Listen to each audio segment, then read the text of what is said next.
Hi guys, it's Kako from Kakomoto, and today we'll do our second episode of Bikes I'd Buy.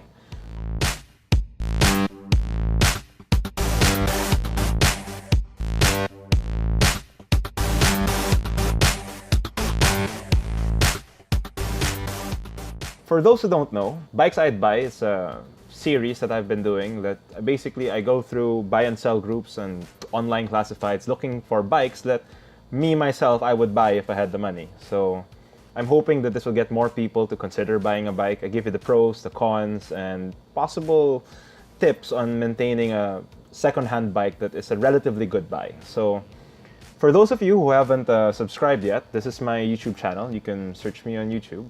And you can subscribe and mash that like button because every little bit helps now.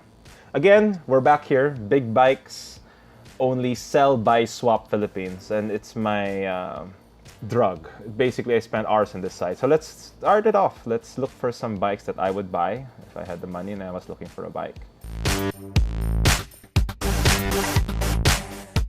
Okay, here's an interesting one. It's again, a lot of you might be a little tired of me talking about the Husqvarna 650 series, but this is a good example of a Husqvarna Strada. It's a 650cc road-going semi-dual sport. I used to have one. I had the Terra, which is the off-road version. This is the Strada. It's more road biased. It's got road tires, as you can see here. It's got a fender that's lower.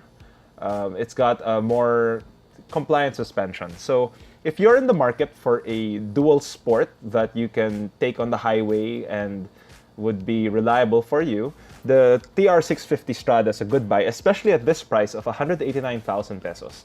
The only concern I have about this model is it's in San Jose Occidental, Mindoro. So it's a bit far. But if you can find a way to contact the seller and you guys can work out a deal that they'll ship it, this TR650 at 189,000 is actually a really good buy. Some concerns about the bike. When I had my bike, Husqvarna, the 650s are known to have some stalling issues. So it would tend to stall, especially at low revs. It wasn't so bad. Give it a few times taking it out, you'll get used to the stalling and you'll be riding along with no problem in a bit. I would recommend bringing it to a shop like Sir Jojo Lee's shop. It's in Pasig, and they're very familiar with working on Husqvarnas. They know how to solve the stalling issue. Basically, it involves a new spark plugs and a new injector. But once you get that solved and you have a shop like Sir Jojo's in Pasig to service your bike, it's actually a really good, reliable bike. This bike has the 650cc Rotax engine from the BMW because this bike was produced by Husqvarna while Husqvarna was owned by BMW. So it's generally a good buy. I would recommend it, especially if you're not afraid of working on your own bike or you're not so worried about the parts. Some parts can be hard to find, but yeah, as a normal bike, it's very slim, easy to use. It's a very good bike. So at 189,000, it's a steal. So I'd recommend this one.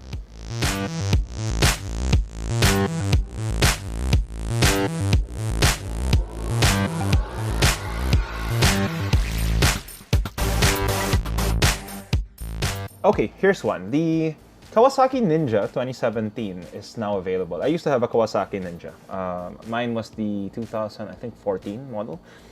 It served me well. I used it a lot. I used it to ride in the city. I used it out of town. I actually brought it up to Ilocos, and it never gave me a problem. The parallel twin on this motor is really friendly for beginners. And the looks, as you can see, the looks of the new one really have a lot in common with their super bikes. So if you look here, the price is 360,000 pesos for a brand new 2017 Ninja 650. And it might look really aggressive, but actually when you sit on it and you hold the handlebars, it's a standard riding position. So it's perfect for riding in the city or taking it on long rides. It's not bad for the back. A lot of people, when you see a Ninja, it looks like a sport bike, but it's actually not a sport bike. It's a standard bike. So if you're in the market for a brand new, easy to maintain Japanese standard bike, the Kawasaki Ninja is great. And I've heard only good things from the reviews of the 2017 Ninja. And just from the looks alone, when I'm looking at this one, it's wonderful. I love it. It's really good. So at 360,000, not bad. And the fact that you can have paid in installments and it's under warranty, it makes it an easy choice to go if you're looking for something brand new. So I would recommend that, the Kawasaki Ninja 650.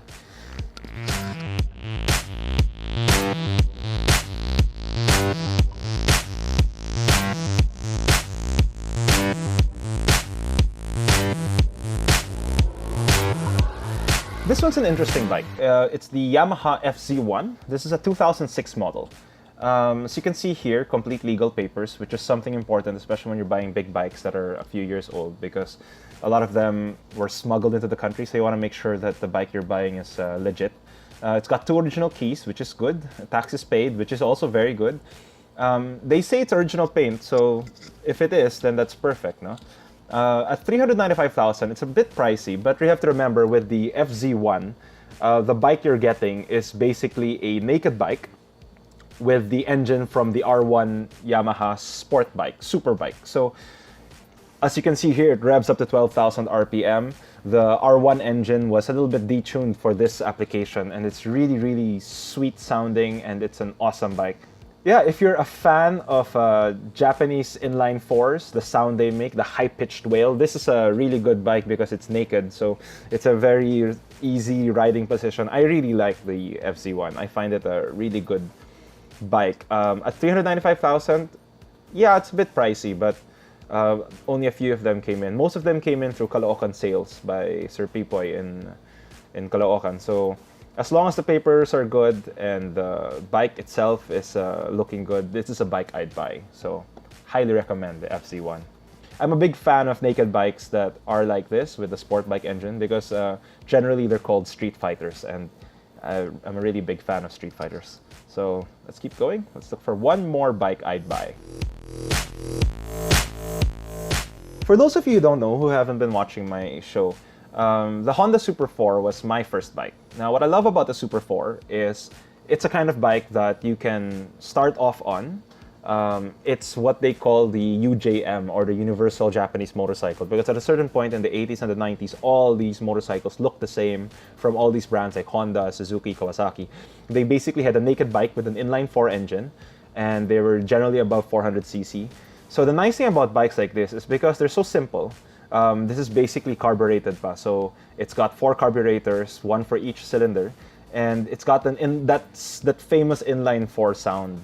So if you're just getting into riding and you want to try a bike and you feel that going on the highway is an important thing, and as you know, going on the highways in our country, you need to have a bike above 400cc. The Honda Super 4 CB400 is about perfect.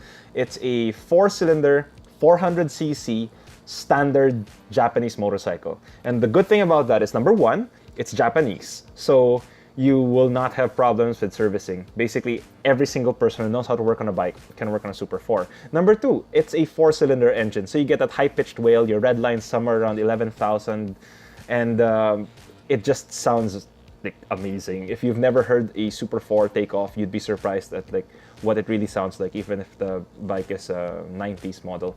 And number three, it's above 400cc. So if you're just starting out, you want something that's very friendly, easy in the pocket, and you want to get on the highway, this is the easiest point of entry that you have when you're buying a motorcycle. And this one is a CB400 Super 4 Project Big 1. Project Big is basically the base model Super 4, but still at 1994 model. It's registered until March 2017, which is very important. You may want to make sure that your bikes are registered, because right now the penalty is, I think, 10,000 pesos if your car or bike is unregistered. So you want to make sure that it's registered. At 145,000 pesos, negotiable upon viewing, the Honda Super 4 CB400, a 1994 model, is about the perfect place to start motorcycling. So if you've been toying with the idea and you want to try something, the best thing about a Super 4, you can buy it now, and maybe after a few months you can just sell it. It'll probably be the same money. You can buy it now for 145,000, and after a few years, a few months of use, you could probably sell it for 145,000. So the chances of you losing money on a bike when you buy a Super 4 is almost nil. So the Super 4 is a bike I would heartily recommend, especially if you're just getting into riding and you want to take it on the expressway immediately. So it's a good buy. So that's it. These are the bikes I'd buy. So if you haven't subscribed yet to my channel, please do subscribe. Do drop me a comment down below and Let me know what you guys think about my recommendations, any violent reactions, or if you're actually considering buying these bikes. I would love to hear from you. So it's Kako from Kakomoto. Ride safe, and I'll see you guys soon.